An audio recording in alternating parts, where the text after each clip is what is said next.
Vamos entonces con la unidad 2, ¿sí? En la pantalla ahí. Sí, Sí, profe. profe, sí se ve. Profe. Bueno. La unidad 2, esta tiene que ver con la parte de requerimientos, ¿sí?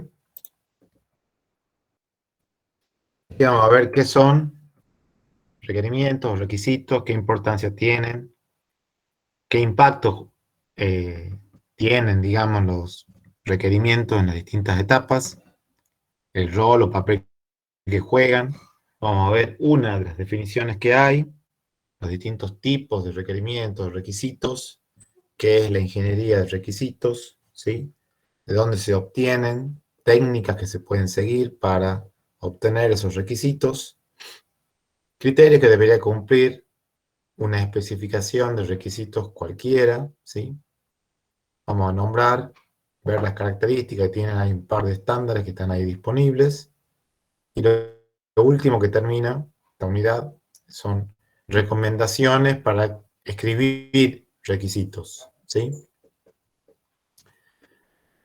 Entonces, lo que ustedes ya saben, con esta unidad, digamos, todos los años siempre tenemos reunión con toda la gente de la cátedra y siempre estamos si sacarla o no sacarla esta unidad, porque esto en realidad no es tanto tema de la materia esta. Ya terminamos dejando porque cuando hacemos práctica de esto, hay un montón de cosas que la hacen de manera incorrecta ustedes. Entonces, bueno, a raíz de eso, todavía la dejamos a la unidad esta, ¿sí?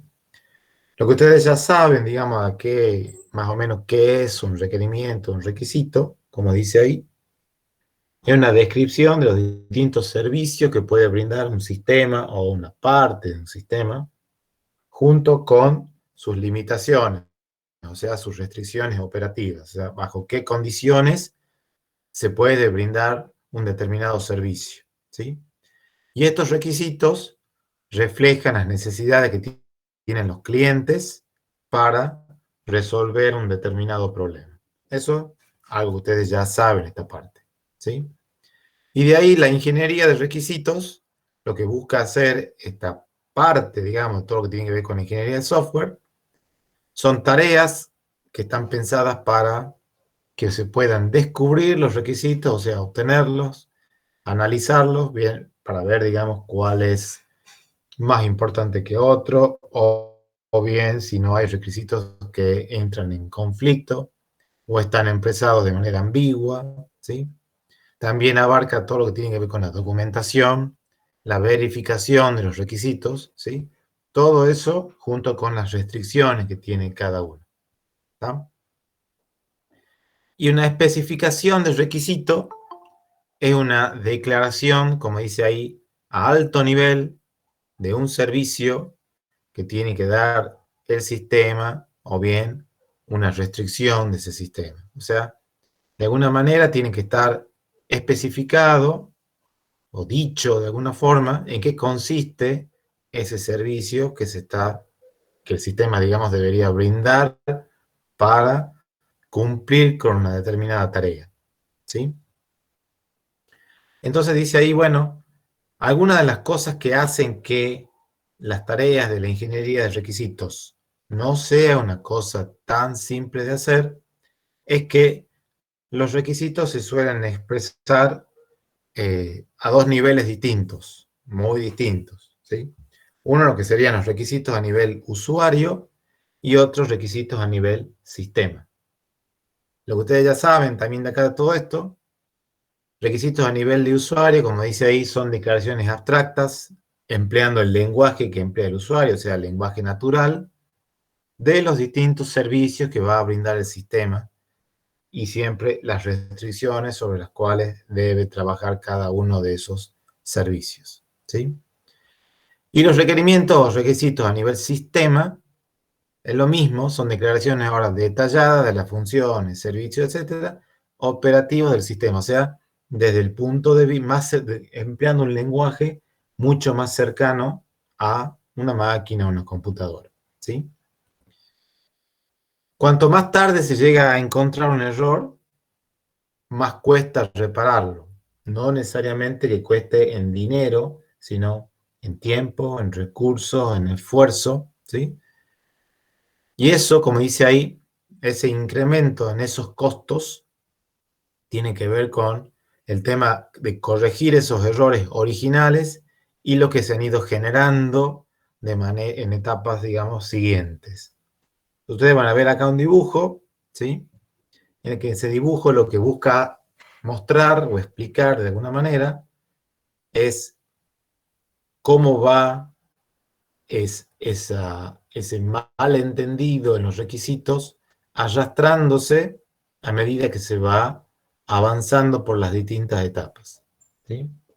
Entonces, se parte, por ejemplo, de un problema real, una necesidad que tenga algún cliente, alguna persona, alguna organización, y a partir de ese problema, esa necesidad, se hace una especificación de requisitos, ¿sí?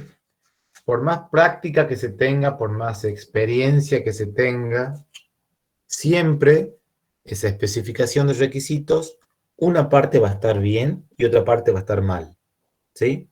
Es imposible que no haya nada que esté mal ahí en esa especificación de requisitos. Obviamente lo que se trata de hacer es que esa parte que esté mal, con la experiencia, aplicando determinadas prácticas, recomendaciones, etcétera, sea cada vez más chica. La cosa es que esa especificación de requisitos, que una parte está bien y una parte que está mal, ¿sí? En base a eso, se arranca con tareas que tienen que ver con diseño, implementación y pruebas. La parte que está bien de esa especificación de requisitos, eso va a dar lugar a un diseño, ¿sí?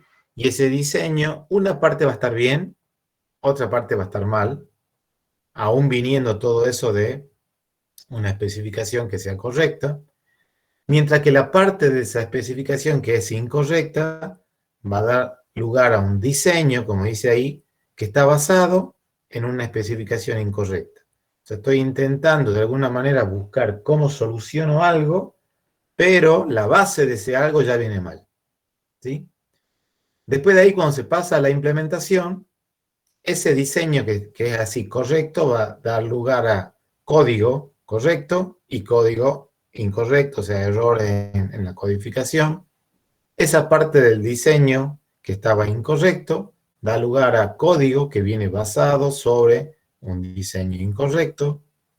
Y ese diseño que viene sobre una especificación incorrecta da lugar a código que viene sobre una especificación incorrecta.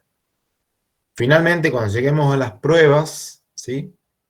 Esa parte de la codificación que está correcta da lugar a que los resultados de las pruebas sean correctos.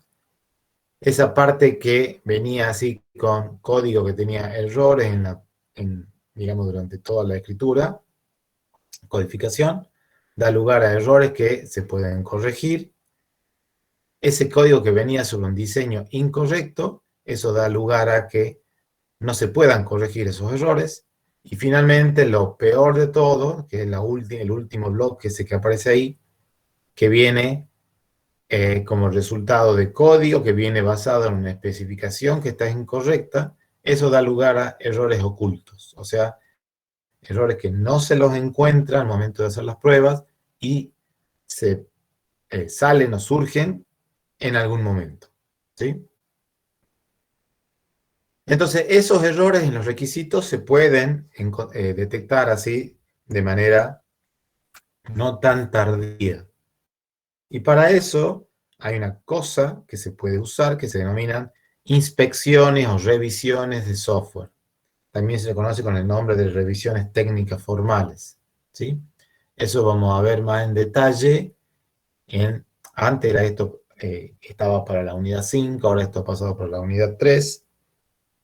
Ahí vamos a ver un poco más en detalle en qué consiste esto de las inspecciones. Pero básicamente lo que está diciendo acá, esto de las inspecciones no reemplaza a las pruebas, sino que es un complemento a las pruebas. Y está demostrado que si junto con las pruebas se hacen este tipo de inspecciones, hay muchas más posibilidades de que no se encuentren errores al final, ¿sí? Ya lo vamos a ver después cuando veamos la parte esta de inspecciones, en qué consiste eso que estamos hablando acá, ¿sí? Conclusión de todo esto, en esta etapa de requisitos o requerimientos, se suelen, como dice ahí, se suelen cometer muchos errores, muchos de esos errores se detectan de manera tardía, ¿sí? Y lamentablemente esos errores podrían haberse detectado de manera temprana, y no detectar esos errores contribuye a que se incrementen los costos en el desarrollo de software.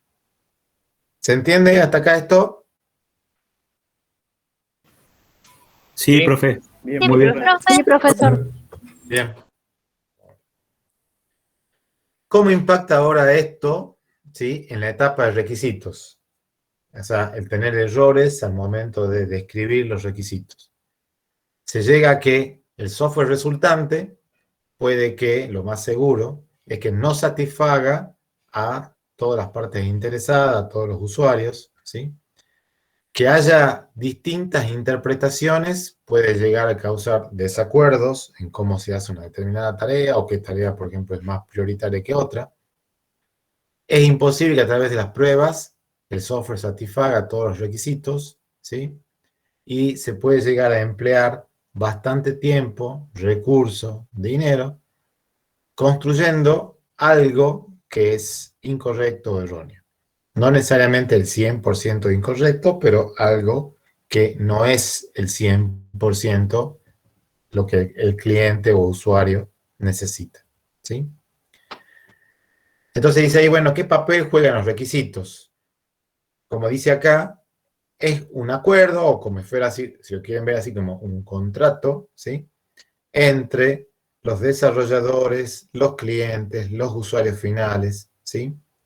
A su vez, es la base para que se pueda hacer después todo el diseño del software y de esa manera, digamos, se puedan minimizar defectos tanto como se pueda.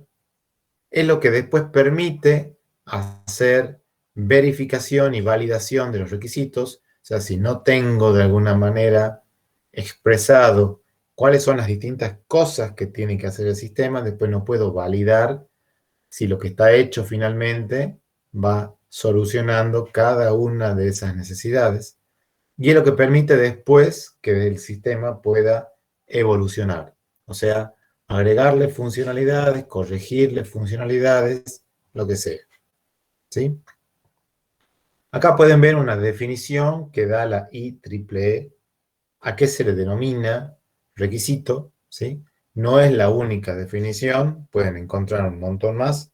Esta es una que está ahí y que dice ahí, bueno, que es una condición o capacidad que necesita un usuario cualquiera para resolver un problema o bien cumplir con un objetivo, o bien, como dice ahí, condición o capacidad que tienen que satisfacer o tener un sistema o una parte del sistema para cumplir con un contrato, un estándar, una especificación, y a su vez es la representación documentada de una condición o capacidad como en uno o en dos. O sea, para que exista un requisito como tal, de alguna manera tienen que estar documentados eso. No existen los requisitos, digamos así, que se comuniquen o se expresen de manera oral y quede ahí, ¿sí? De alguna manera tiene que estar eso expresado, redactado en algo que quede y después todos lo puedan ver, modificar, consultar, ¿sí? Lo que ustedes ya saben también acá de esto, los requisitos se dividen en dos grandes grupos, ¿sí?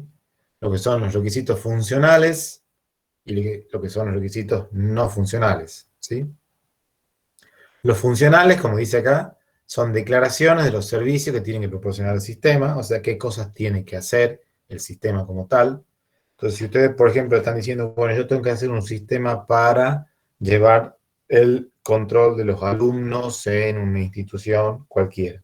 Bueno, una de las cosas que tengo que poder hacer es poder registrar a un alumno, poder modificarle datos a ese alumno, que pueda registrar un docente, que le pueda modificar los datos, pueda consultar los datos de docentes, de alumnos, que él pueda agregar o definir una asignatura, que los alumnos se puedan inscribir en las asignaturas, que puedan ver las asignaturas que van, en las que están inscritos, que puedan rendir un examen. ¿Sí? Entonces son cosas que tiene que hacer el sistema para que, digamos, satisfaga las necesidades del cliente que en este caso sería llevar el control de los distintos alumnos de una institución cualquiera. ¿Sí? Entonces acá dice ahí también, estos requisitos funcionales de alguna manera describen cómo tiene que reaccionar el sistema frente a determinadas entradas y cómo tiene que comportarse o reaccionar el sistema bajo determinadas situaciones. ¿Sí? Esos son los funcionales. Mientras que los no funcionales son restricciones, por lo general, sobre los requisitos funcionales. Por eso dice restricciones sobre los servicios o funciones ofrecidas por el sistema. Ejemplo clásico de esto, por ejemplo, el tiempo en el cual se tiene que realizar una determinada tarea. O sea, esa tarea sería el requisito funcional y el requisito no funcional sería, esa tarea, ¿en qué tiempo es aceptable que se haga? O bajo qué restricciones tiene esta tarea para que se pueda hacer. O qué estándares se tienen que cumplir o se tienen que seguir para hacer determinada tarea. Esos son los requisitos no funcionales, ¿sí? Y ahí ustedes pueden tener, con cualquiera de estos, por lo general, con respecto a los requisitos funcionales, pueden tener requisitos funcionales a nivel usuario o requisitos funcionales a nivel sistema, ¿sí? Esos requisitos funcionales a nivel usuario, como dice ahí, son declaraciones a alto nivel, o sea, empleando el lenguaje natural, sobre lo que debería ser el sistema, mientras que los requisitos funcionales a nivel sistema describen esos requisitos funcionales a nivel usuario con más detalle, ¿sí? Y empleando ya lenguaje o terminología más cercana a la máquina, ¿sí? Ejemplo de requisito funcional, por ejemplo, como dice ahí, el usuario podrá buscar por todas las bases de datos o seleccionar un subconjunto de ellas, ¿sí? O bien otro, a cada orden se le asignará un identificador único llamado ID orden, que el usuario podrá copiar al área de almacenamiento permanente de la cuenta, ¿sí? Ejemplos de dos requisitos funcionales cualquiera. Y lo que hemos dicho ahí, esos requisitos no funcionales, ¿sí? Definen propiedades, ¿sí? Como tiempo de respuesta, requisitos que tengan que ver con almacenamiento, capacidades, etc. Y dice acá también, pueden especificar el uso de una determinada herramienta case en particular, o un determinado lenguaje de programación, o un determinado método de desarrollo. O sea, podría ser que ustedes estén desarrollando software y ustedes no tengan la elección de cuál va a ser la metodología de desarrollo que van a seguir, sino que esa metodología esté impuesta. O sea, ustedes si hacen software para una determinada organización, tienen que hacerlo siguiendo una determinada metodología y no la que ustedes elijan, por ejemplo. ¿Sí? Y ustedes pueden tener requisitos no funcionales que sean específicos al producto, ¿sí? Como por ejemplo, algo que esté relacionado con la eficiencia, la usabilidad, la fiabilidad, la portabilidad, o requisitos que tengan que ver con aspectos organizacionales, como por ejemplo, que haya que cumplir de manera muy rigurosa con tiempos de entrega o con características que tengan que ver con la implementación o con características que tengan que ver con el uso de determinados estándares o prácticas o recomendaciones. Pueden tener, por ejemplo, requisitos no funcionales, digamos, del tipo externo, o sea, cosas que no son necesariamente del producto o de la organización para la cual ustedes están haciendo esto. Y ahí tendrán que ver como, por ejemplo, requisitos que tengan que ver con la interoperabilidad, si a lo mejor el sistema de ustedes tiene que interactuar con otro tipo de sistema, o bien que tengan que tener en cuenta aspectos éticos, legales, como privacidad, seguridad, etcétera, ¿sí? Y acá van a ver también un par de ejemplos de qué cosas podrían ser requisitos no funcionales, ¿sí? Entonces dice, por ejemplo, uno de ellos, que es un requisito no funcional del producto, dice, debe ser posible que toda la comunicación entre un determinado sistema y el usuario se exprese en un juego de caracteres estándar de un determinado lenguaje, que en este caso es ADA, ¿sí? O bien, el proceso de desarrollo y los documentos de entrega van a estar conforme a un estándar que está definido en la norma tal, que es la que dice ahí, ¿sí? Esos serían ejemplos de dos requisitos no funcionales cualquiera, ¿sí? Todo esto ustedes ya conocen, ¿no es cierto? Nada de esto es nuevo para ustedes, supongo. Sí, es No, así, profe, profe. no es nuevo. No, profe, no es nuevo. Bien. Bueno, entonces, todo el proceso este de la ingeniería de requisitos, las distintas tareas que busca hacer esto, básicamente, se pueden dividir en estos 6 subgrupos de tareas. Algo que tenga que ver con la identificación de los requisitos, el análisis de los requisitos junto con su negociación, cómo se especifican después los requisitos, cómo se modeliza el sistema, cómo se los valida y finalmente cómo se gestionan los distintos requisitos. Todo ese conjunto de tareas abarca la ingeniería de requerimientos o requisitos, ¿sí? ¿Qué quiere decir esto de identificación de los requisitos? Consiste, como dice acá, en preguntarle al cliente, a los usuarios, a los expertos en el dominio, ¿sí? Distintas cosas que tengan que ver con el problema que ellos quieran resolver. Por eso dice ahí, por ejemplo, hay que investigar cómo se ajustan los distintos sistemas o productos a las necesidades del negocio, cómo se va a utilizar el sistema o producto en el día a día, ¿sí? De alguna manera tengo que ir empezando a descubrir eso que está ahí. Ahora, eso no es fácil por una serie de razones, ¿sí? Entonces, como dice acá, el límite del sistema, o sea, hasta dónde hay que hacer y dónde no hay que hacer, o qué cosas no hay que hacer, etcétera, dice, por lo general suele estar mal definido, se suelen emplear detalles técnicos innecesarios que al comienzo, más que aclarar, confunden, ¿sí?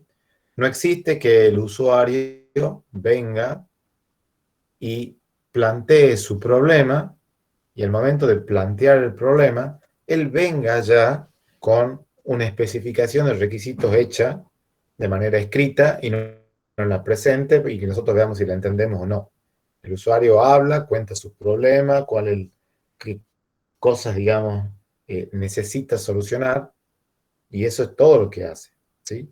De ahí, en base a eso, hay que empezar a obtener cuáles son las cosas que hay que hacer para poder solucionar ese problema. Suelen haber dificultades para comunicar esas necesidades, se suele omitir información, no porque se quiera, sino porque, bueno, se la omite, ¿sí? A su vez, los requisitos van cambiando con el tiempo. Entonces, todo ese tipo de cosas hace que esto de identificar los requisitos no sea una cosa simple, ¿tá? Es el resultado de la identificación, toda esa tarea debería concluir y para que de alguna manera uno sepa, por ejemplo, qué relación hay entre las distintas necesidades a lo que necesita el usuario, cliente, con los requisitos que yo vengo descubriendo, hasta dónde llega el sistema mío, o sea, qué cosas hay que hacer, qué cosas no, cuáles van a ser, por ejemplo, los clientes, usuarios y cualquier otra persona que de alguna manera participe en todo el proceso de obtención de los requisitos, ¿sí?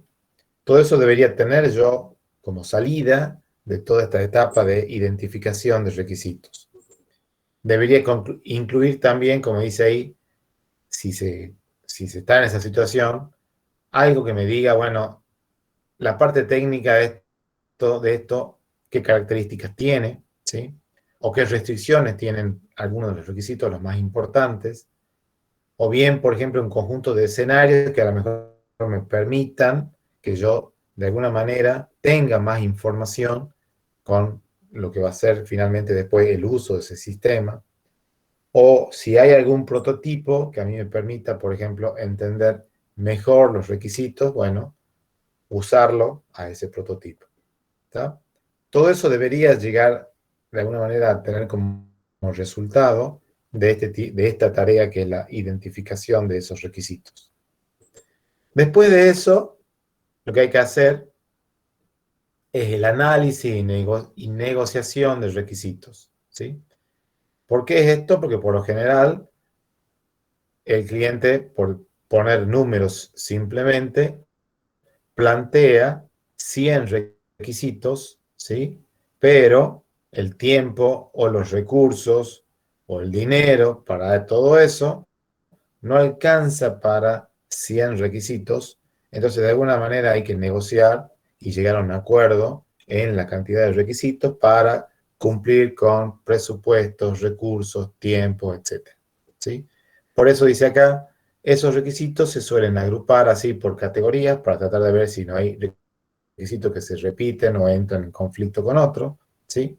Se estudian esos requisitos para lo que estaba diciendo, digamos, para ver si es que, por ejemplo, no están expresados de manera ambigua o no sea un requisito muy general y que convenga en todo caso dividirlo en partes más chicas o al revés, que no sea un requisito así muy simple y en todo caso convenga agruparlo con otros requisitos, ¿sí?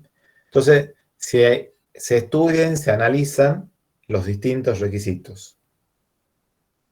Y entonces se pueden hacer una serie de preguntas cuando uno comienza esta tarea.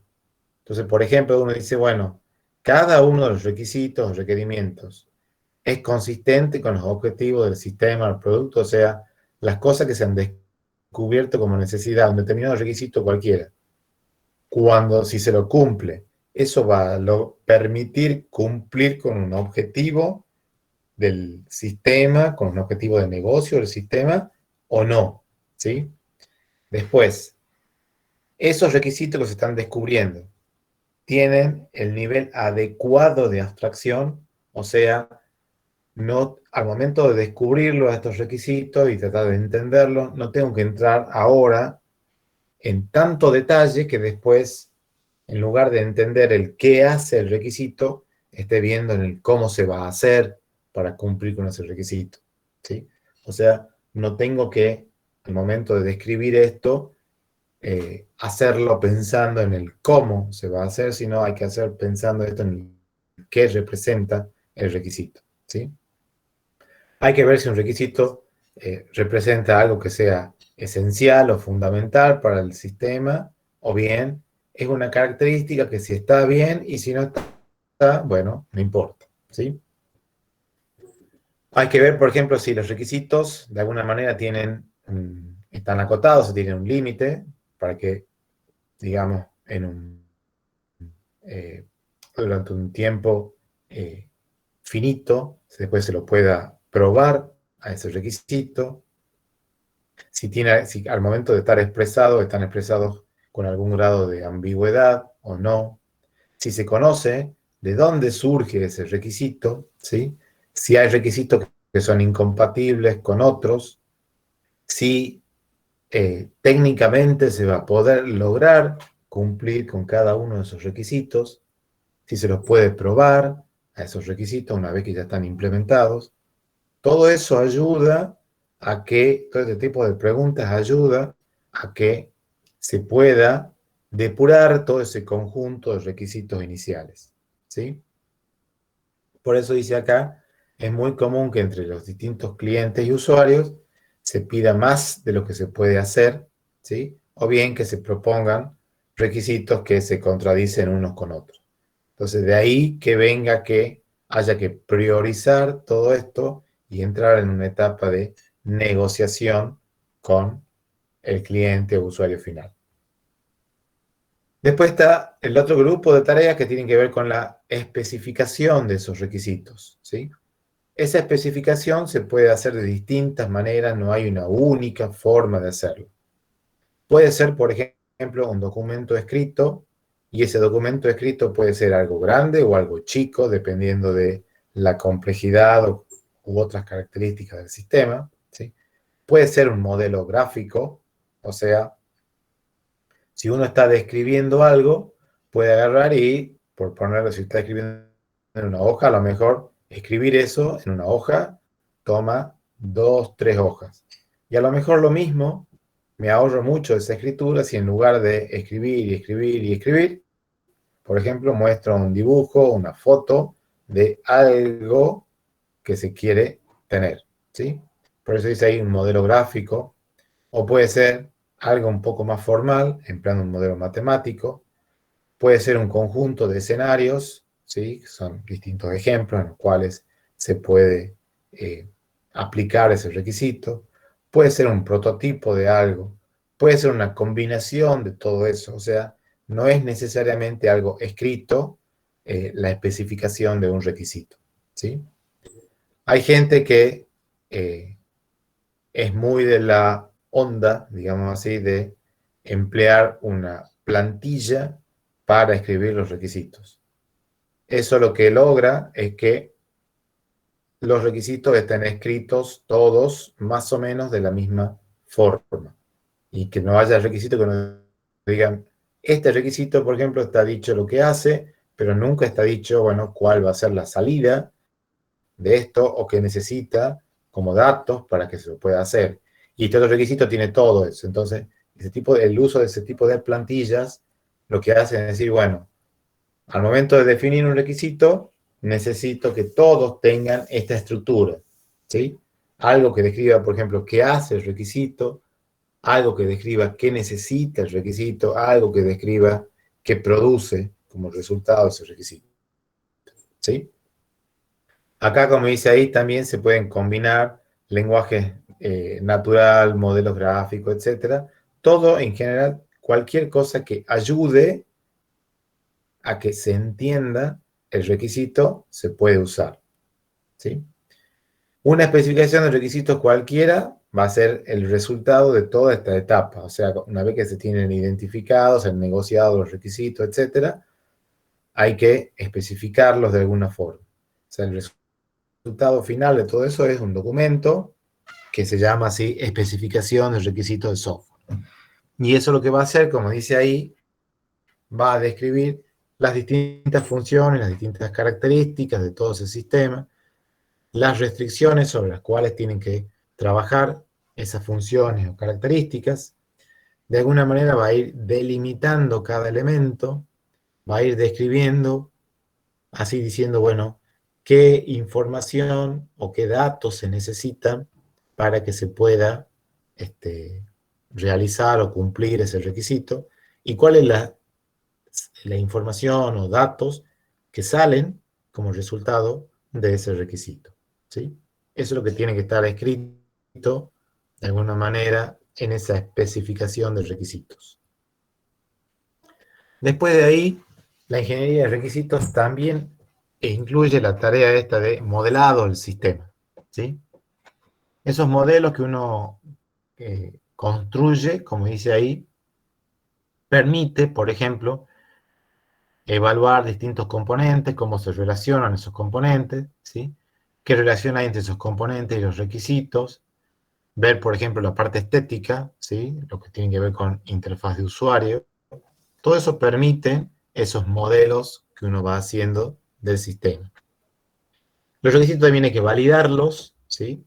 Como dice ahí, esa validación lo que hace es examinar las distintas especificaciones para de alguna manera llegar a tener la certeza de que todos los requisitos están establecidos sin ambigüedad, sin inconsistencia, que no hay omisiones de requisitos, que no hay errores en los requisitos después que han sido corregidos, ¿sí?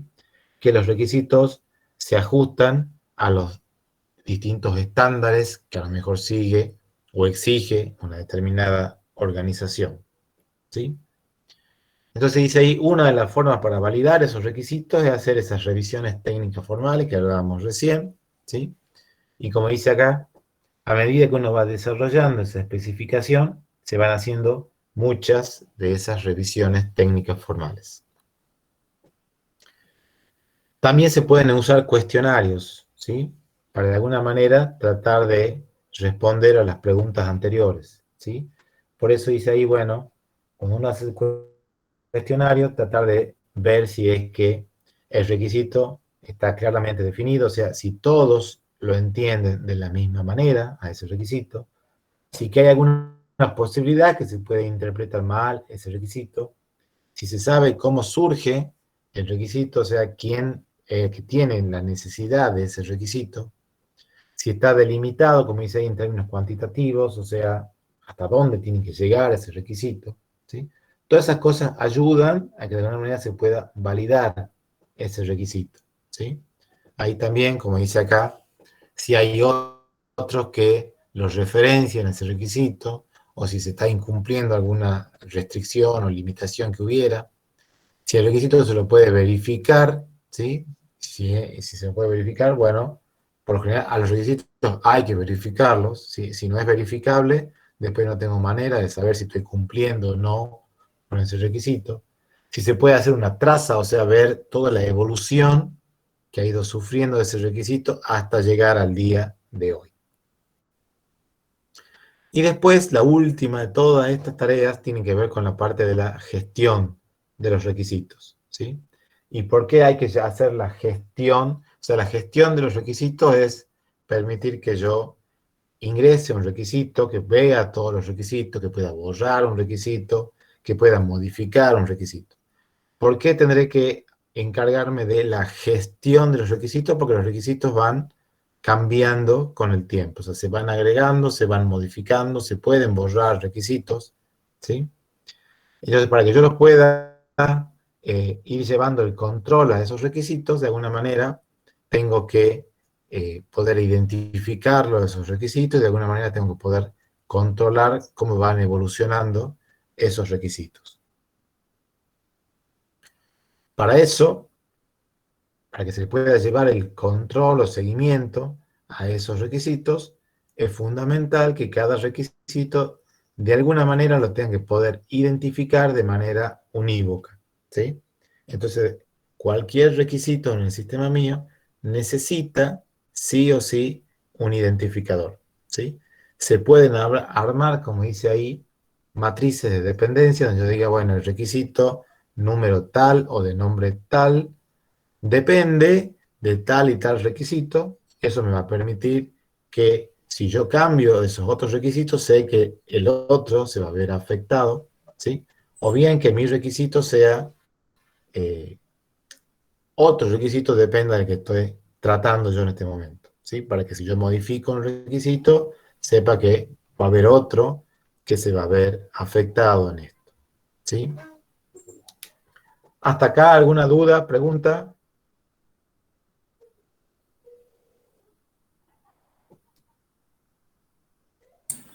No, profe, hasta el momento no. ¿Nada? Bien. Profe, Sí. en sí la mala identificación de los requerimientos se debe a una mala interpretación del que hace los requerimientos, de los requerimientos del usuario, pero por una mala interpretación del que lo releva, o porque el usuario no sabe bien o no tiene bien en claro qué es lo que quiere. Es es una combinación de cosas, ¿sí? Por lo general hay, que no es que el usuario no sepa lo que quiere, ¿sí? El usuario sí sabe lo que quiere. Lo que no sabe a veces es comunicar eso, ¿sí? Que eso es otra cosa distinta, pero no es que no sepa. Sí sabe cuál es su problema y lo que no sabe, digamos, es comunicarlo el problema, por un lado. Puede que lo comunique bien al problema, ¿sí? Y se puede presentar que quienes están tratando de entender ese problema no lo entienden del todo bien, ¿sí? Entonces es una combinación de cosas, de quien expresa el problema y de quien está intentando entenderlo ese problema, ¿sí? Pero no es que sea la culpa del usuario o que sea la culpa del analista. Es una combinación de factores que se da eso, ¿sí? Bien. Sí, profe, pero bueno, sería como el usuario viene y le dice, bueno, yo quiero un sistema que, bueno, que me permita registrar a los alumnos, Ujú. y como que deja mucho también al profesional, obviamente, alguien que conoce de la parte informática, en hacer los requerimientos también deja mucho a ellos, porque si, bueno, esto se hace de tal forma, esto lo voy documentando, porque ya tiene un conocimiento previo y de cómo lo va a documentar. Vendría a ser que el usuario le da como algo más general y el que plasma los requerimientos es el que como que lo especifica un poco más. Claro, pero que eso, ahí también interviene, por ejemplo, en cuánta experiencia tiene la persona que está, digamos, del lado del equipo de desarrollo en un problema similar, ¿sí? Si tiene mucha experiencia en problemas similares, obviamente que esta persona puede ayudar a la persona que tiene el problema a descubrir todos esos requisitos, de una manera especificarlo de manera más correcta. Si no tiene mucha experiencia, está como muy dependiente de esta otra persona, ¿sí? Por eso, por lo general, no tiene que intervenir una persona en la etapa esta de tratar de entender el problema. Porque si intervienen distintas personas, digamos, que cumplan distintos roles, cada uno mira el problema desde su óptica, desde su visión, y eso ayuda a que entre todos se llegue a un tipo de algún entendimiento común, ¿sí?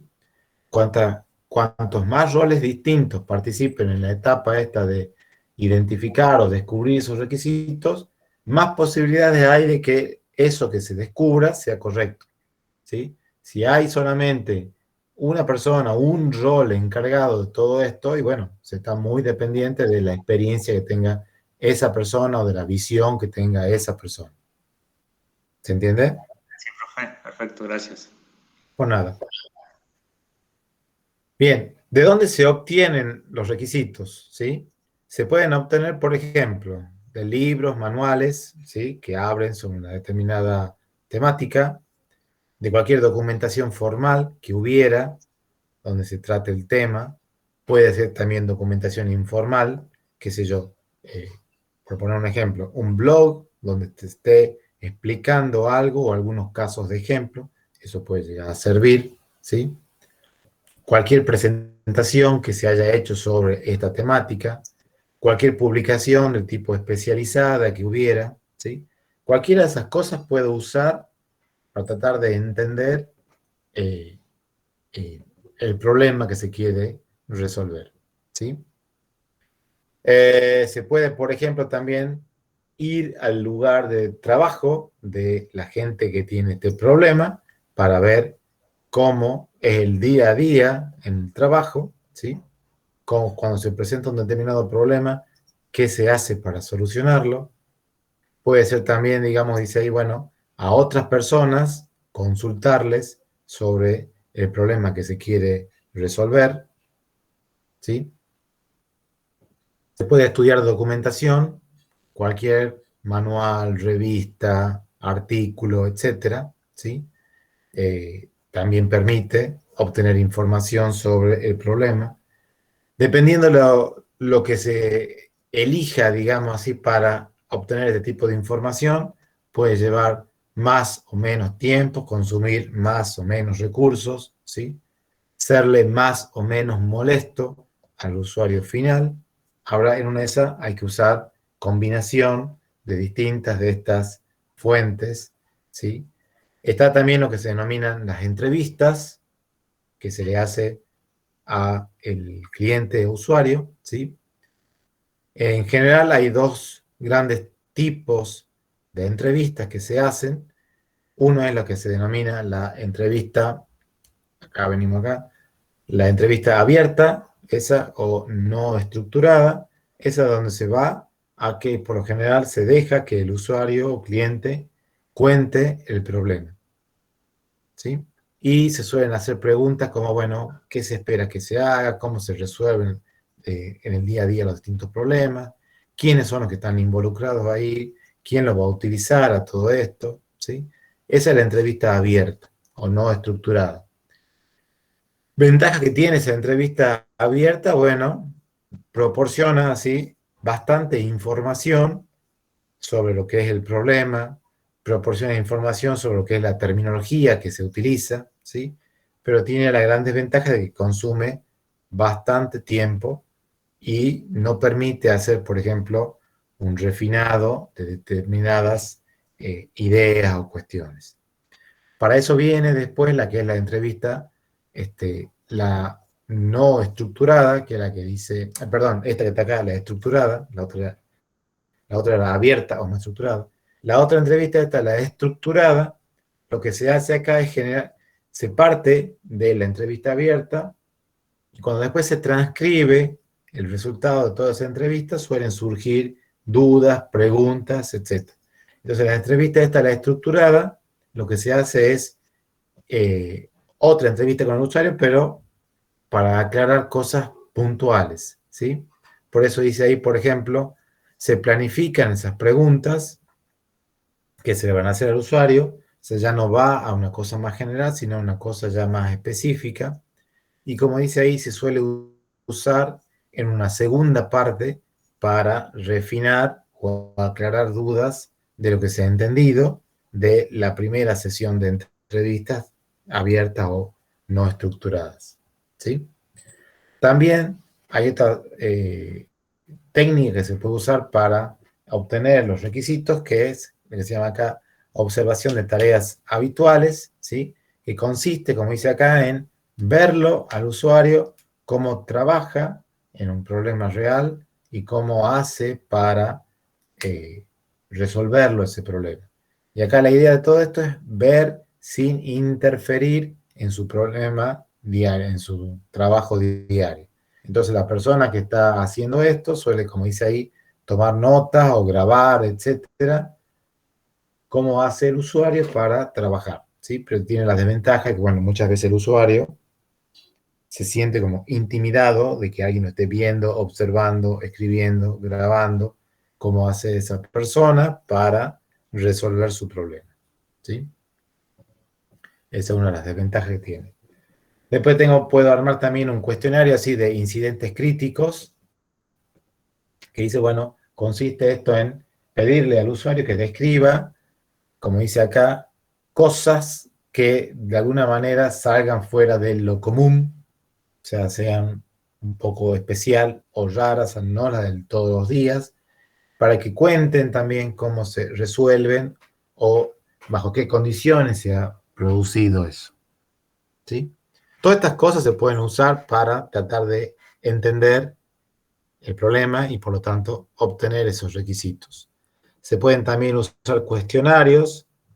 Acá la ventaja que tiene con respecto a ese de observación de tareas habituales es que acá se le da un cuestionario al usuario para que él, por ejemplo, lo haga, se lo lleve a la casa y lo haga. Entonces no siente que lo están viendo, por lo general son cuestionarios anónimos, se pueden hacer también, ¿sí?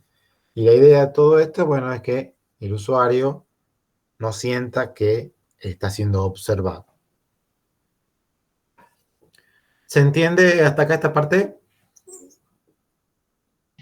Sí, profe. Sí, profesor. ¿Alguien tiene alguna pregunta, duda? Profe, ¿qué tan fiable pueden ser esos cuestionarios de tipo anónimo frente a lo que el usuario, el empleado pueda llegar a poner en ellos? Bueno, es que si uno lo que está haciendo es preguntando, por ejemplo, en qué consiste un problema, una tarea, o ese tipo de cosas, pueden ser 100% fiables, digamos. Pero acá no se está intentando juzgar al usuario cómo hace él, cómo resuelve el problema, sino lo que uno está tratando de descubrir es cuál es el problema, y nada más. Pero no la cosa de juzgarlo al usuario en cómo resuelve él ese problema en particular. ¿Sí? Bien.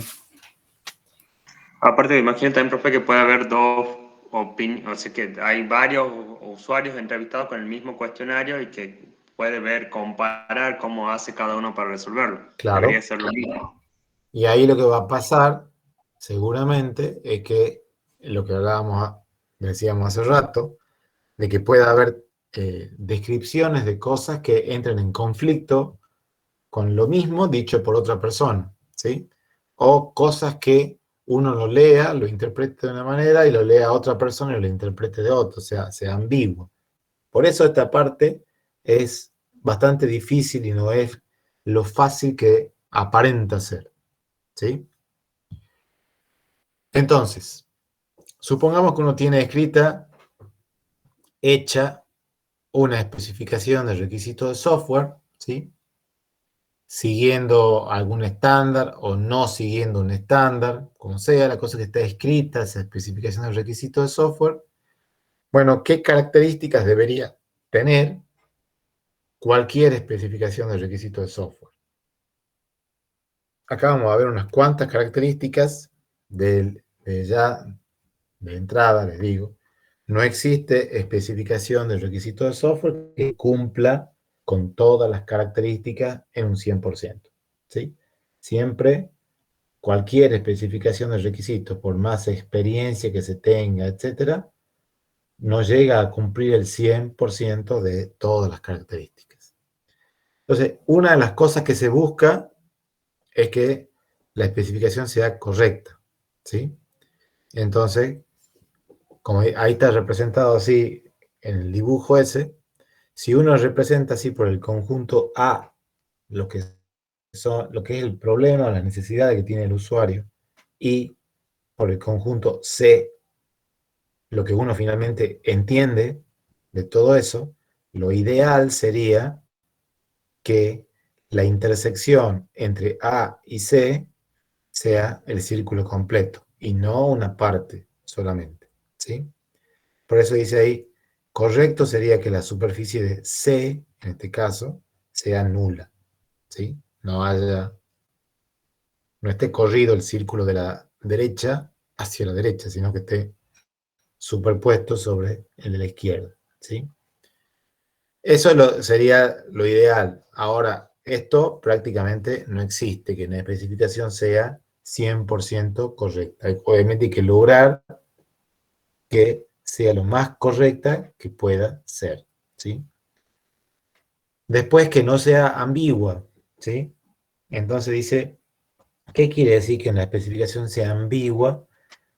Que sea, perdón, no ambigua, que tenga una interpretación única de los distintos requisitos. O sea, que cuando se lea un requisito y lo lean, por ejemplo, 10 personas ese requisito, las 10 personas interpreten ese requisito de la misma forma y no que haya distintas interpretaciones de ese requisito.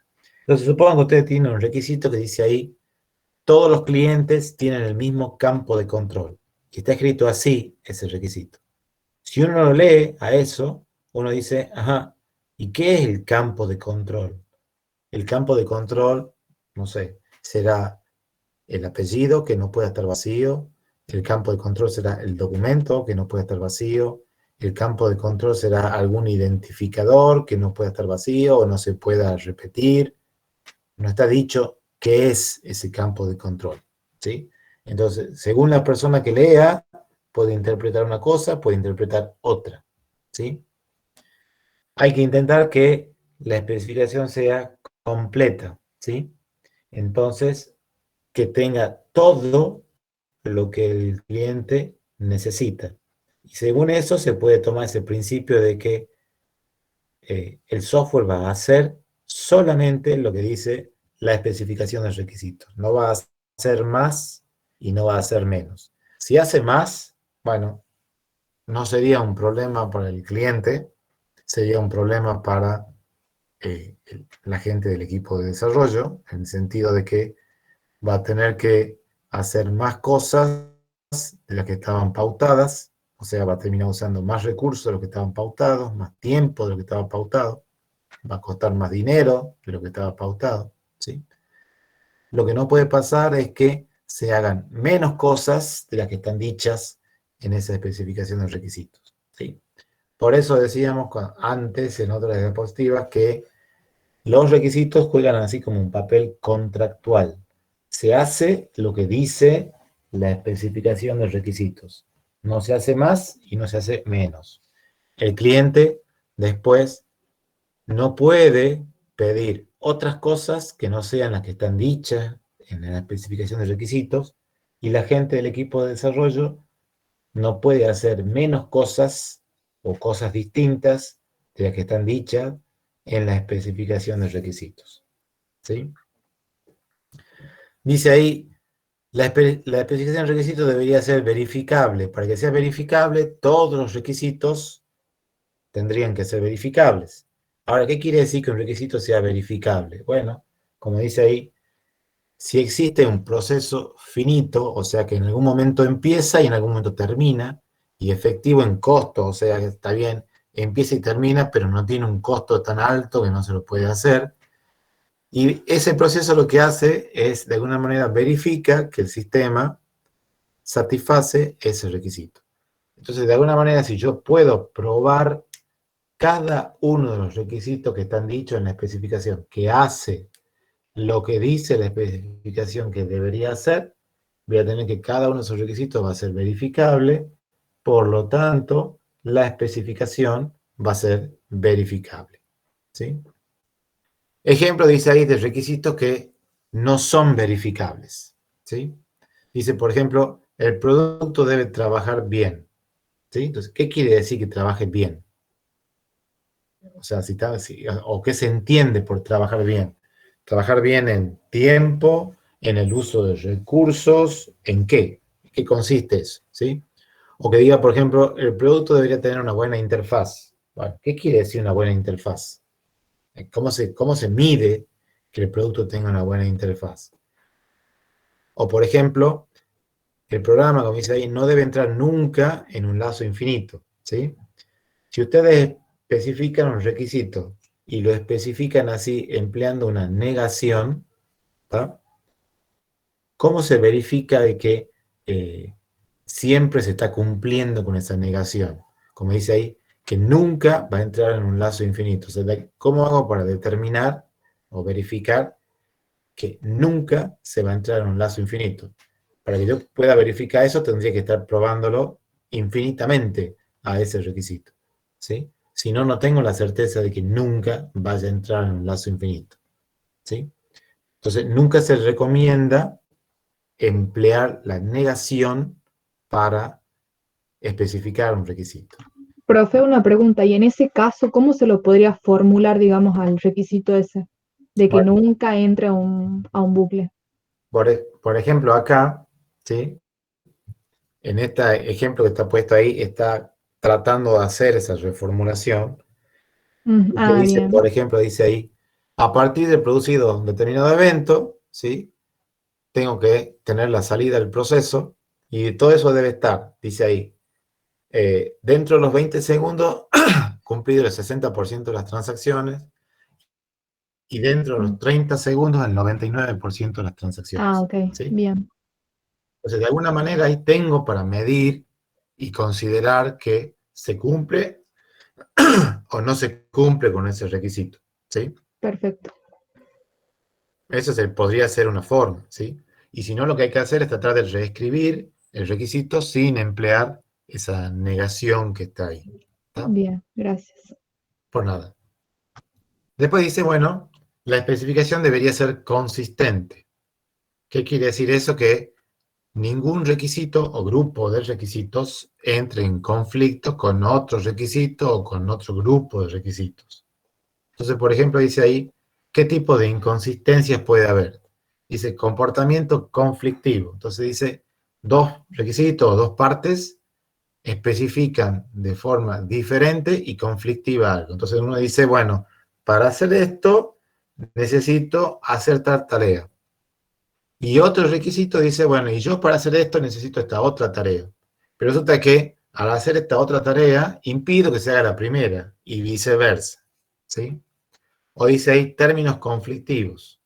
Dice, dos términos diferentes se utilizan para definir lo mismo. Acá, bueno, ustedes, digamos, ya están en esta materia, en facultad.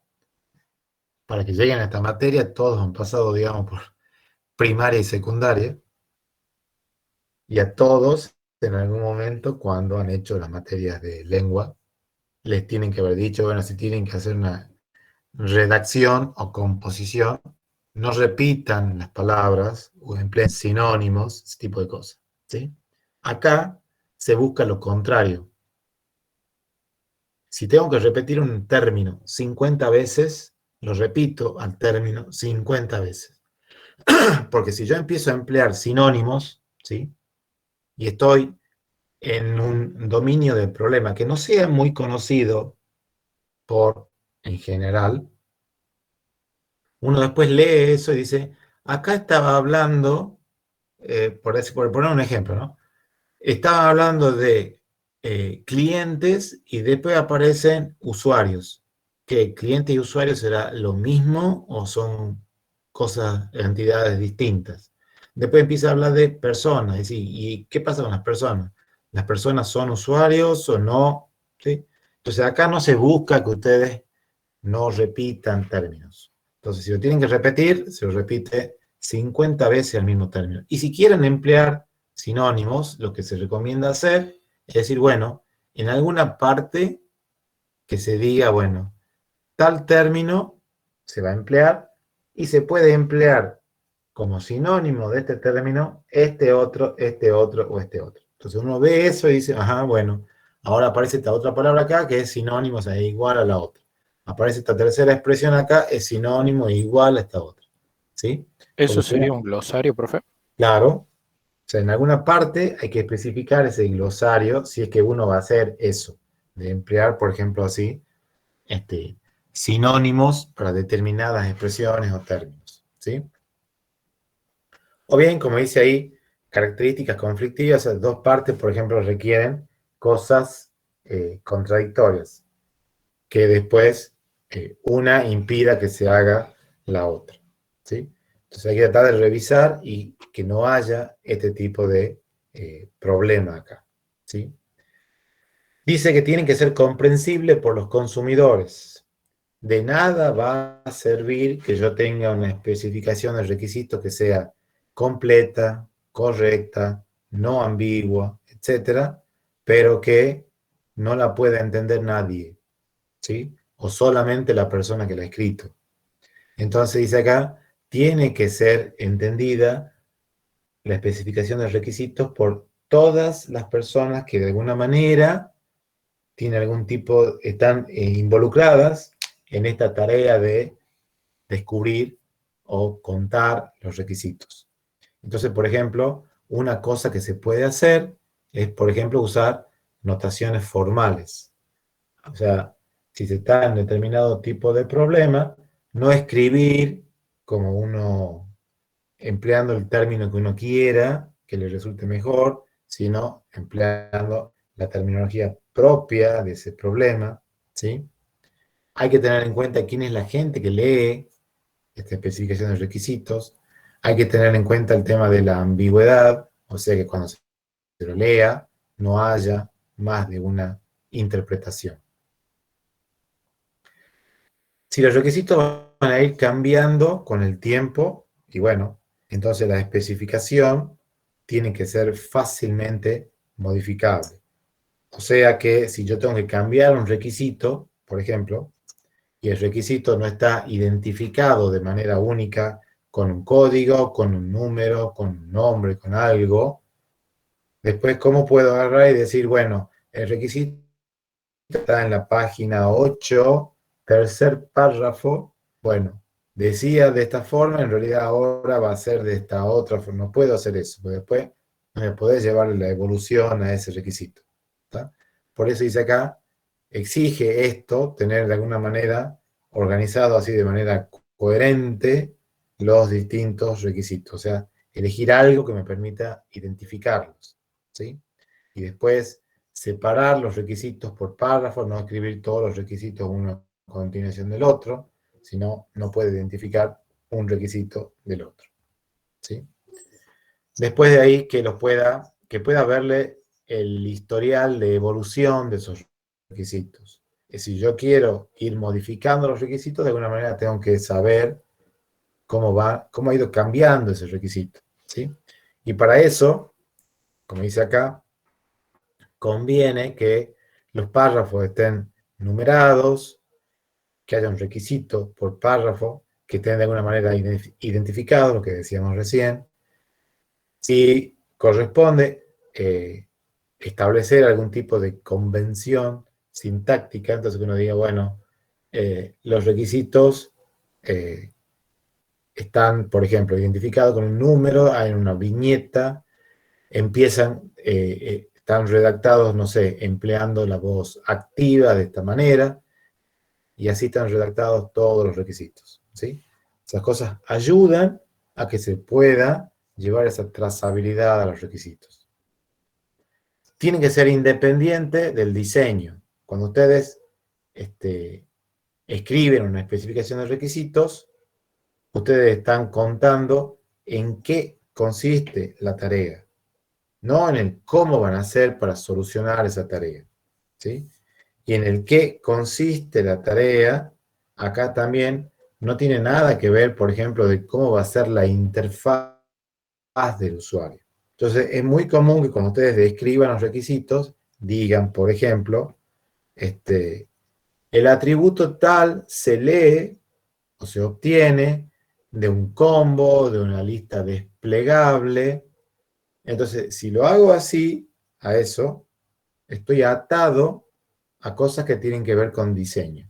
Entonces, si el día de mañana digo, ahora este dato que antes lo obtenía de un combo, en realidad ahora lo obtengo como consulta de un servicio, tengo que cambiarlo a la especificación de requisitos míos. Algo que tengo que decir es, bueno, esta tarea que estoy por hacer acá, ¿qué necesita como información? ¿Qué dato? Yo necesito tal dato. ¿Cómo lo obtengo ese dato? No es tarea ahora de la especificación del requisito, es decir, de dónde viene, si viene de un combo, si el usuario escribe, si viene de una consulta. Eso será después tarea relacionada a la parte de diseño, pero no a la parte de la especificación de requisitos, ¿sí? Entonces, no hay que limitarse a una opción o elección de diseño, ¿sí? Y eso a su vez me da la posibilidad que si el día de mañana yo quiero cambiar el cómo hago para obtener un determinado dato o información, no tengan que tocar nada de la especificación de requisitos. Profe, Entonces, sí. ¿Qué es lo que me cambia un requisito, algo que se le ocurrió al usuario o algo que salió mal? ¿Qué es lo que alteraría un requisito que está predefinido? Puede ser que haya un cambio que, por ejemplo, a ese requisito se lo hacía, a esa tarea se la hacía de determinada forma y ahora hay que hacerla de otra forma. O puede ser que, como se había entendido esa tarea, no se la había entendido 100% de forma correcta, entonces hay que hacerle una modificación porque hay un error en algo que se había entendido. O puede ser que cambie una condición externa que no tenga que ver con malentendido, sino a lo mejor mi requisito, por ejemplo, mi sistema depende de una ley y cambia la ley o sale una ley, ¿sí? Entonces me tengo que adaptar a esa ley. O puede ser que por cuestiones, por ejemplo, de la competencia que tenga yo, esté haciendo determinadas cosas con determinada velocidad, con determinadas características, y yo quiera adelantarme a esa competencia, digo, bueno, entonces ahora tengo que cambiar para hacer determinadas cosas, lo hago de otra forma. Hay distintas razones por las cuales puede cambiar un requisito, ¿sí? Puede ser que se agregue funcionalidad nueva, ¿está? Sí, profe. Y entonces se mantiene la especificación del requisito original que se hace al principio y se van agregando las modificaciones con las referencias al último para mantener la trazabilidad. Exactamente, ¿sí? Y bueno, o sea que uno tenía que revisar primero cuáles son las modificaciones o sea, cada iteración tenía que revisar cuáles son las modificaciones, la actualización de los requerimientos para recién poder seguir trabajando. Exactamente. Bien, ¿Está? Esto es lo mismo, cambiando acá así totalmente de ámbito. Cuando ustedes llaman a la casa, no sé, al plomero, no, al plomero no, al electricista, ¿sí? Y le dicen, bueno, yo lo que tengo que hacer es pasar un caño de la luz por acá. Ah, muy bien. Y empieza a picar la pared para pasar el caño de la luz y en lo que pica la pared sale un chorro de agua porque nadie sabía que por ahí iba un caño. ¿sí? ¿Y eso por qué? Porque, no sé, cuando se hizo una modificación, lo que sea, pasó un caño por ahí, obviamente ese caño, quién sabe, y el plomero que hubo en ese momento y nadie más, ¿sí? Acá es lo mismo. Si viene un cambio en un requisito, ¿sí? Y ese cambio no se registra o no se consulta cómo ir evolucionando ese requisito, entonces viene un cambio, bueno, listo, se hace el cambio. Y a lo mejor ese requisito que yo estoy modificando, de ese requisito dependen otros. Y yo digo, bueno, en cuanto cambie algo en este requisito, los otros, si no lo sé, se van a ver afectados, ¿sí? Entonces, siempre tengo que saber al momento de ir a modificar un requisito cualquiera, ver cuál va a ser el impacto que va a tener esa modificación, qué otros requisitos se va a ver involucrado, cuánto me va a costar hacer esa modificación. Y la única manera que tengo de saber eso es que de alguna manera esté documentado eso. Profe, y Si eso no sería, tengo documentado eso, no puedo hacer nada de esa parte. sí, o sea, lo que sería muy conveniente mantener una matriz de dependencia de de los requisitos. Exactamente, ¿sí? Obviamente que para esto hay, si lo quiero hacer de manera manual, bueno, lo puedo hacer y me puede llegar a costar mucho esfuerzo, ¿sí? Porque si uno va a un sistema que tenga cientos de requisitos y que esos cientos de requisitos a su vez vayan cambiando, no es una cosa sencilla hacer. Entonces, hay que tratar de ayudarse con herramientas para hacer este tipo de cosas, ¿sí? Pero eso es lo ideal, ¿está? Entonces, resumen, todas esas características que tiene una especificación de requisitos cualquiera, no se pueden cumplirlas a todas en un 100%. No existe una especificación de requisitos de software que sea perfecta. No existe eso, ¿sí? Hay que tratar de cumplir en la mayor medida posible esas características u otras que hubiera, pero sabiendo siempre que no se va a poder cumplir con el 100% de esas características. Profe, ¿hay un porcentaje aceptable? No, bueno, si hubiera un porcentaje aceptable, ¿cómo hago para medir ese porcentaje, digamos? ¿Sí? Ojalá hubiera un procedimiento, un proceso, un aparato que dijera, yo mido las características de esta especificación del requisito y te doy cuánto está, en qué grado están cumpliendo las distintas características. Es imposible eso, ¿Cómo ¿sí? sabe cuándo parar, profe? ¿No? ¿Cómo se sabe cuándo parar en todo esto? Sí, o Cuando sea, yo diga, cuando bueno, puedo decir, bueno, ya, bueno, con los requerimientos, ¿cuándo puedo decir, bueno, esto ya es aceptable? O, cuando yo diga, bueno, dar, por ejemplo, una vuelta más en toda la iteración para seguir puliendo esos requisitos, ¿sí?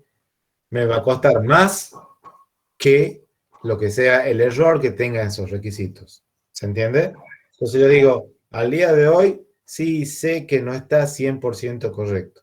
Ahora, bueno, yo quiero que esté 100% correcto. Entonces tengo que dar, no sé, hacer una iteración más, dos iteraciones más. Y digo, ajá, ¿cuánto me va a costar eso? En tiempo, en recursos, en dinero, etcétera. Y eso finalmente, ¿cuánto va a repercutir en todo el sistema? ¿Sí? Si esa relación no justifica, bueno, no tengo que seguir avanzando. Me quedo ahí sabiendo que no está 100% completo, verificable, etcétera. ¿Se entiende la idea? sí, profe, perfecto, gracias. Bien. Hasta acá, ¿alguna otra pregunta, duda de esta parte?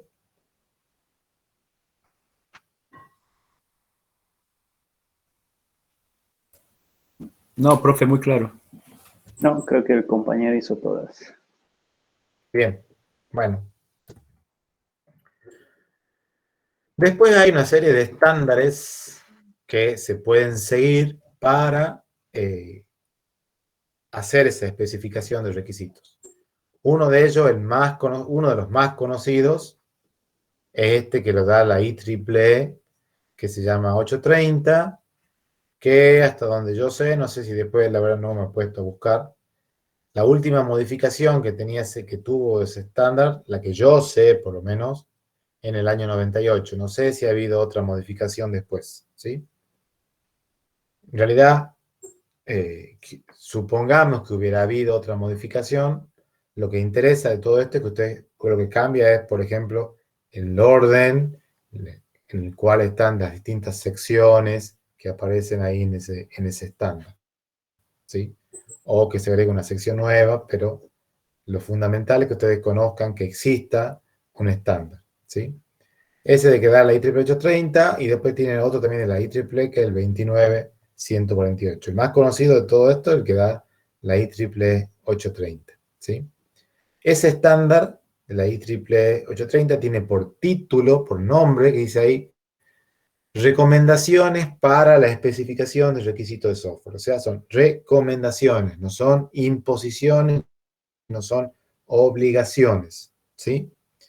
¿Y cuál es la estructura que tiene el estándar este? Dice, bueno, está como está mostrado acá en esta diapositiva y en esta que viene acá. Dice ahí, empieza con una introducción y va en ese orden, así, introducción primero, o sea, ¿qué es el documento que ustedes están por leer? Propósito, dice así, bueno, ¿cuál es el problema que están queriendo resolver? Alcance, ¿hasta dónde llega lo que ustedes, el problema que están queriendo resolver? Ahí viene la parte que hablábamos recién, donde uno puede poner, por ejemplo, empleo de sinónimos para determinadas cosas. Entonces, ahí en esa parte donde dice definiciones, acrónimos, abreviaturas. Entonces, si uno quiere emplear determinado término que no sea conocido por todos, bueno, en esa parte lo define y explica en qué consiste ese término. Y ahí dice también, y sinónimo de este término es tal, tal, tal y tal. Si uno va a utilizar alguna abreviatura, algún acrónimo, está puesto ahí cuál es, para que eso permita después a la persona o las personas que lo lean a esto entiendan, ¿sí? Referencias, ahí digamos bueno, de dónde se ha sacado determinada información, qué cosas se han consultado o no.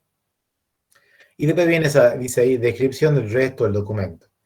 Viene ahí en esa parte, y bueno, en esa parte viene y dice, bueno, en el punto 2 se hace tal cosa, el 2.1 es esto, esa es la parte de descripción del resto del documento, o sea, que viene de ahí en más. Esa sección número 2, que dice ahí descripción general, ahí donde se va a empezar a contar con mayor detalle, y en realidad todo el detalle posible, en qué consiste el problema, ¿sí? Entonces ahí dice, bueno, en esa sección 2.1 dice perspectivas, qué busca lograr ese producto. En el punto 2.2, ahí vienen todas las funciones, o sea, los requisitos funcionales que ustedes están describiendo, viene en la sección esa. Características del usuario, para que ustedes digan, bueno, acá hay distintos tipos de usuarios que tienen estas características. ¿Qué permite saber esas características del usuario? Eso puede dar una idea de, por ejemplo, qué cosas se deberían tener en cuenta al momento de diseñar, por ejemplo, la interfaz gráfica, si va a haber una interfaz gráfica o no, etc. Restricciones que pueda tener los distintos requisitos o el problema en sí, todo el problema en general. Si hubiera algún tipo de dependencia, por ejemplo, de algún sistema externo, o que esto, digamos, parta de la base de otra cosa para el sistema para funcionar como tal. Ahí pueden haber ya después en la parte 3, donde dice ahí, bueno, todos los requisitos funcionales, no funcionales que estábamos hablando. Y después finalmente en la parte 4, si ustedes han ido poniendo, por ejemplo, si hay cosas que se repiten mucho, se las suele poner una sola vez y después en el apéndice van todas las repeticiones o cosas similares que hubiera para no llenar todo este documento con información que se repite muchas veces. Y finalmente viene un índice, ¿sí? Donde está cada una de estas secciones, en qué página está, etc. Esa es la estructura básica, ¿sí?, que tiene esa norma, el estándar IEEE 830. Entonces, si ustedes dicen, bueno, yo voy a hacer una especificación de requisitos de software y la voy a hacer siguiendo este estándar, ¿sí? No pueden hablar ustedes y decir, y bueno, ¿por dónde empiezo? ¿Qué título le doy? Y bueno, empecemos con los requisitos funcionales. Después vamos a poner los no funcionales, después vamos a poner tal cosa. No, tienen que hacerlo siguiendo el orden, este que está acá, con esos títulos que están ahí, etc. ¿Por qué? Porque ustedes están siguiendo ese estándar, ¿sí? De la misma manera que ustedes dicen, bueno, estoy por escribir una fórmula matemática. Bueno, no la pueden escribir como ustedes quieran, porque según cómo la escriban, se calcula de una forma o se calcula de otra. Acá lo mismo. Siguen este estándar, tienen que respetar estas secciones que hay acá, en el orden que están acá, con los títulos que están acá, etc. ¿Sí? Después está esta otra, está la IEEE 29148, ¿sí? Que está, si ustedes quieren buscar, está para que la vean ahí, si quieren buscar más información, pueden hacerlo, ¿sí? ¿Alguno de ustedes ha escrito alguna vez una especificación de requisitos? Sí, análisis sistema, recuerdo haberla ¿La han hecho en la redactado. materia? Claro, exactamente. Bien. ¿Lo han hecho siguiendo esta norma, la 830, o no? Sí. Sí, así es, profe. Bien. ¿Y cómo les ha salido?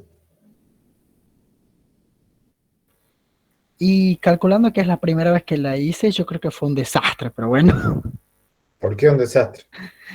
Sí, tiene razón al decir que si se sigue ese estándar, se lo tiene que hacer secuencialmente, y yo la primera vez que lo hice en análisis de sistema, lo de secuencialmente no me quedó muy claro, entonces lo hice en el orden en el que me pareció y así salió, digamos. Después lo corregí, pero bueno. O Sí, sea, decías que seguía el estándar, pero ha hecho cualquier cosa menos lo que decía el estándar.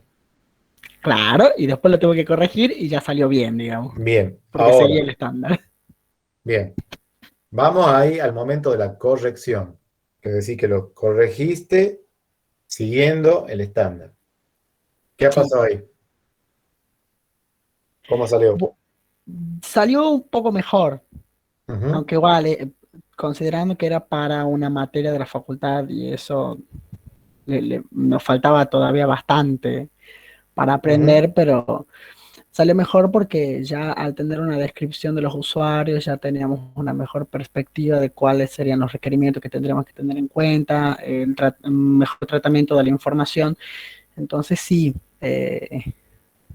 salió mejor y se notó, digamos, que al momento de describir los procedimientos antes de especificar los requisitos, ya teníamos una mejor perspectiva de hacia dónde apuntaba el sistema que estábamos por diseñar en la materia. ujú. Bien. ¿Alguien más que quiera hablar algo sobre esto?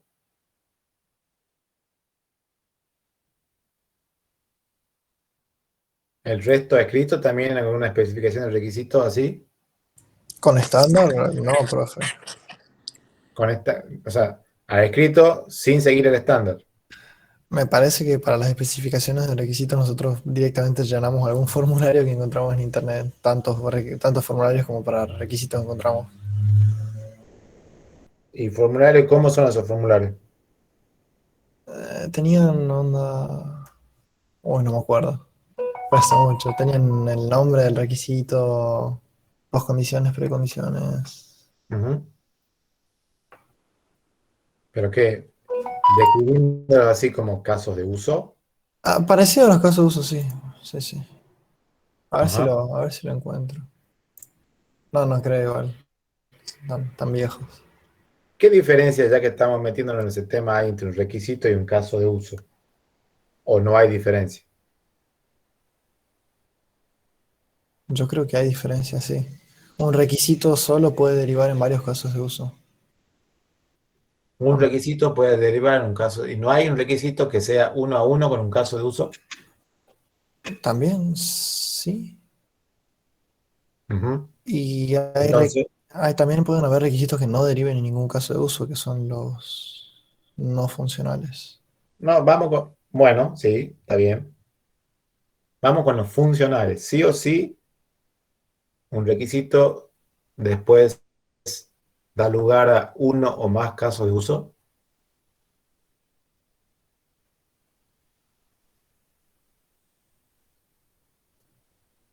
Mm, Yo diría que sí. Ujú. ¿Cuál es la respuesta? ¿Qué opina el resto? No, profe.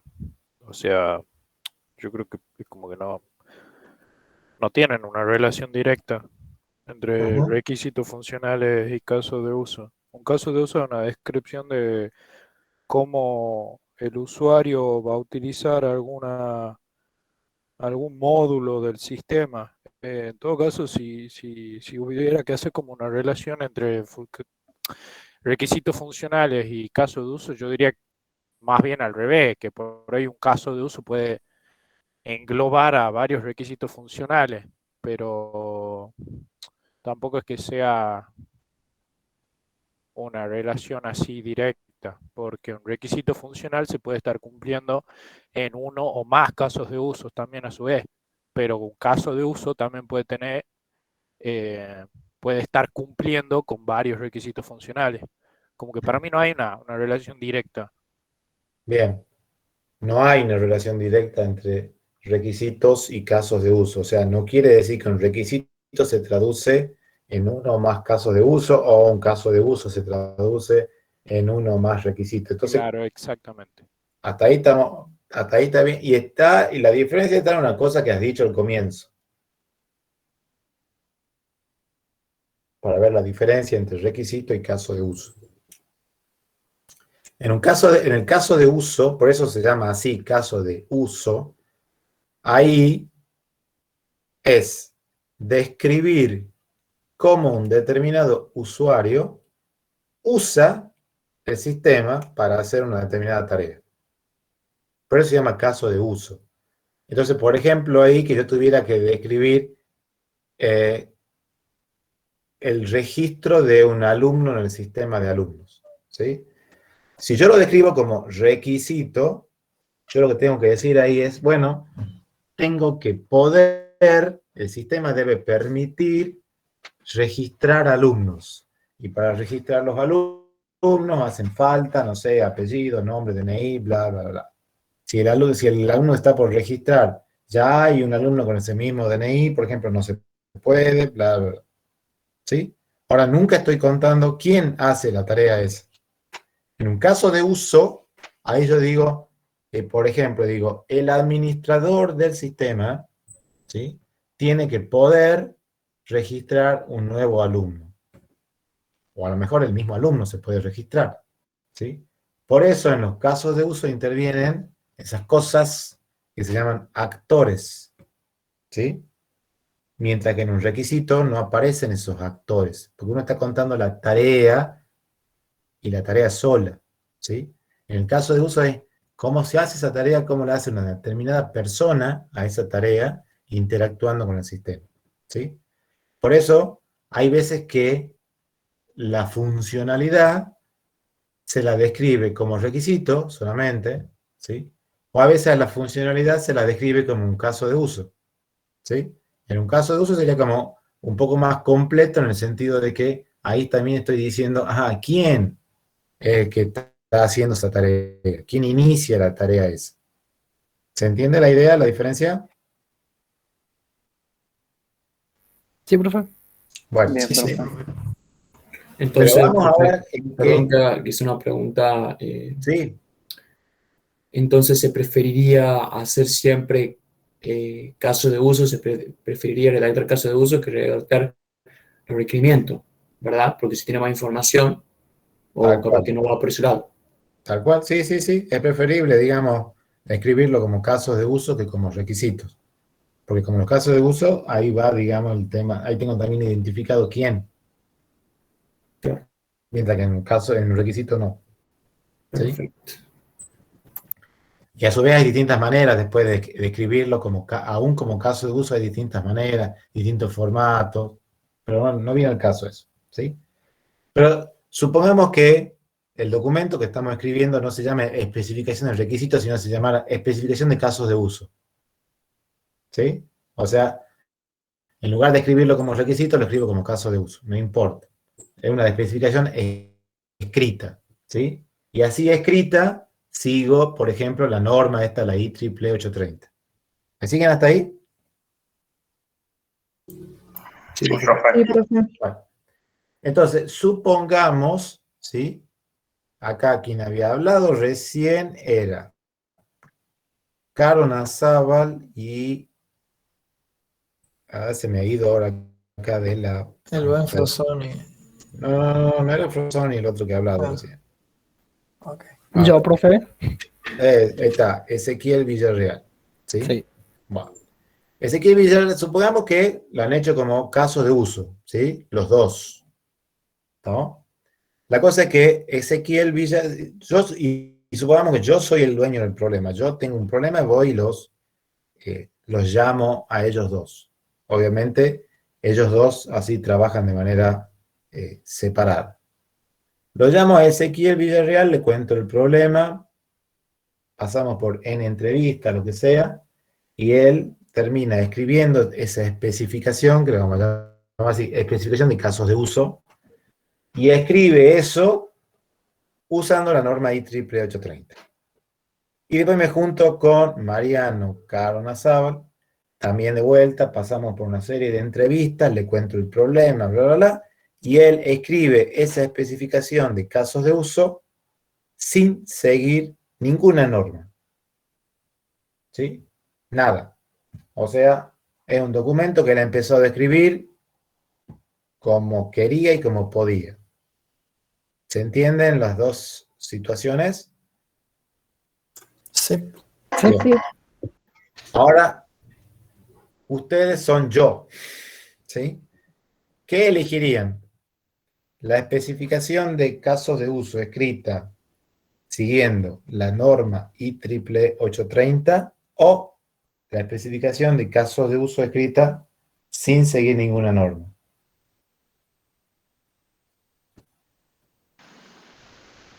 La que está hecha con la 830, profe, porque tienen por lo menos una serie de ítems a cumplir, una estandarización. Ajá. ¿El resto qué dice?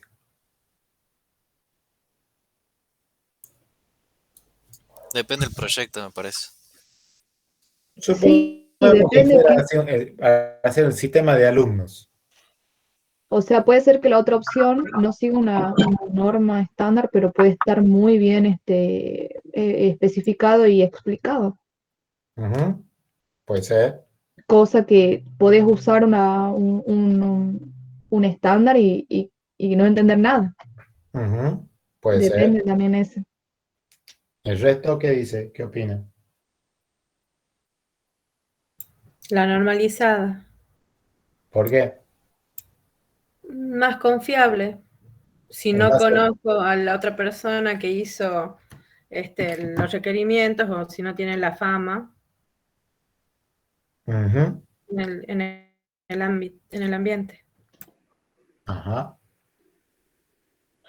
Y yo creo, profesor, yo creo que un poco también para quién va dirigido también. Capaz que si presenta con una norma, capaz que el cliente no lo entiende. No sé si va por ahí usted. A ver, vamos resumiendo la idea de todo esto. ¿Sí? No tiene nada. Recién hemos hablado de las características que tiene que tener una especificación de requisitos, o sea, completa, correcta, no ambigua, verificable, trazable, ¿sí? Características tienen que tener una especificación cualquiera, ¿sí? El hecho Sí. de que ustedes escriban esa especificación siguiendo la norma IEEE 830 no les da certeza de que sea completa, correcta, verificable, no ambigua, nada. Ninguna certeza de nada. El otro que escribe sin seguir ninguna norma tampoco tiene la certeza de que sea completa, verificable, correcta, y bla, bla, bla. ¿Sí? ¿Por qué? Porque ustedes han visto lo que es la norma. La norma tiene toda una estructura, ¿sí? y hay una parte donde dice, acá van todos los requisitos funcionales. Y supongamos que el sistema tuviera 100 requisitos funcionales, la norma nunca dice, hay que escribir 100. Ahí dice, acá van los requisitos funcionales. ¿Y qué pasa si yo escribo 50?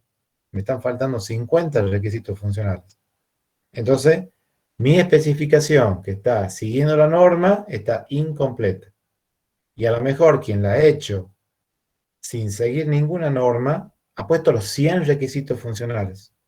Entonces, con respecto a esa característica, lo que digo es, bueno, el que la hace sin seguir la norma, la característica de completitud la cumple esa y el otro no. Por ejemplo, ¿sí? ¿Qué puede pasar después? Que quien la escribe sin seguir la norma, por ejemplo, no tiene identificado los requisitos. O sea, está escrito todo así, todo en un mismo párrafo. Entonces, si yo después quiero modificar algo, digo, hay que buscar el párrafo 4 más o menos por la mitad. Ahí viene la descripción de tal tarea. Bueno, eso hay que cambiar, por ejemplo, ¿sí? Y el otro, el que lo ha hecho siguiendo la norma, él sí se ha puesto y ha dicho, yo lo tengo identificado, todos los requisitos, por ejemplo, con un número. Bueno, la de él va a ser mucho más fácil de modificar que la otra. ¿Sí? Entonces, la respuesta a la pregunta de con cuál se quedarían, y para contestar eso decir, y bueno, hay que leerlas las dos, no queda otra cosa. ¿Sí? Recién cuando se lean las dos especificaciones, uno va a poder decir, ¿me quedo con esta o me quedo con la otra? ¿Se entiende la idea? Sí, profe. Porque si no fuera así, fíjense, si ustedes han hecho en una materia, por ejemplo, han terminado haciendo la especificación del requisito y finalmente la han hecho siguiendo la norma y todo, uno diría, bueno, como está hecha siguiendo la norma, 10 por nota. Y si fuera así, todo el mundo diría, por el hecho de seguir la norma, quiere decir que mi especificación está completa, verificable, trazable, y no habría ningún problema de esto que hemos estado hablando de los problemas que tiene identificar los requisitos, llevarle la evolución. Al día de hoy no habría problema porque todo el mundo diría, no, bueno, si seguimos la norma. Y ya está solucionado ese problema. ¿Sí? Entonces no es certeza de que ustedes sigan la norma y digan, entonces está bien, porque yo seguí la norma. ¿Se entiende la idea? Es como uno de los Sí, mitos, profe. ¿no? Los mitos del software. Exactamente. ¿Sí? Bien. ¿Alguna pregunta, duda? No, profe, ninguno. No, Bueno. profe. No, profe. No, profe. Ya les voy a subir yo después ahí al Classroom, ¿sí? Para que esa va a ser tarea para ustedes para el miércoles que viene. Ahí van a ver, ¿sí? Y no porque sean ustedes, ¿no? O sea, lo del año pasado, lo que del año que viene y lo de hace 10 años atrás, exactamente igual. La tarea va a ser, yo les voy a poner ahí un problema, ¿sí? Y ustedes, su tarea va a consistir en decir, bueno, en base a ese problema, a ver, identifiquemos los requisitos, o sea, está esto, y no sé, a lo mejor salen con una lista de 10, de 20, de 50, no sé, y de ahí tienen que tomar uno de esos requisitos y describirlo. ¿Sí? Ahí van a ver lo mal que hacen la parte esa, sobre todo la parte de la descripción. ¿Sí? Entonces, la clase que viene va a consistir en decir, veamos, ¿qué requisitos han descubierto? Tal. Muy bien, tomemos uno de esos a ver cómo lo han descrito a ese requisito. Y van a ver cómo escriben, las cosas que se pasan por alto, las cosas que dan por supuestas y no son supuestas. ¿Sí? ¿Se entiende la idea? Sí, profe. Bueno, Al fin y al O cabo, sea que usted está seguro que lo vamos a escribir mal. pongo las dos manos y un pie en el fuego. Así. Ok. ¿Sí? al final entonces termina siendo, o sea, cuanto uno más tiene experiencia, mejor lo describe, digamos, pero nunca lo Claro. termina de describir completamente. Claro, tal cual. ¿Sí? Claro. Y ya lo tengo, si se acuerdan, en la clase pasada les había dicho que les iba a buscar ahí unos videos de cómo se trabaja con respecto a esto con la metodología esta de BDD, ¿sí? Ya los tengo los videos ahí, que están, salvo uno, el resto está todo subtitulado en inglés, el audio en inglés, subtítulo en inglés, ¿sí? Pero bueno, sobre todo la primera parte de los videos porque después se mete ya con cosas más técnicas con respecto a la herramienta esta de Cucumber. La primera parte, digamos, me muestra en qué consiste y cómo trabaja la metodología de TDD y cómo se hace para obtener los requisitos ahí con esta metodología de BDD, para ver que es muy distinta a otro tipo de metodologías, ¿sí? Pero primero vamos a hacer la parte de, a ver, escriban ustedes un requisito para que vean cómo describen los requisitos. ¿Está? Sí, profe. Bueno, les tomo la asistencia, ¿sí? Bueno, nos vemos entonces el miércoles que viene. Nos vemos, profe. Buenas noches, profe. Gracias. ¿Va a haber Hasta luego, clase la profe. próxima clase con las mesas? No creo que el examen es el día miércoles, pero ustedes rinden el miércoles a la tarde, creo. Ajá. Entonces sí habría clase el próximo miércoles. Sí, a menos que Bueno. hubiera otra cosa, sí hay clase. Muchas gracias. Hasta la próxima Bueno. clase. Nos vemos. Hasta luego.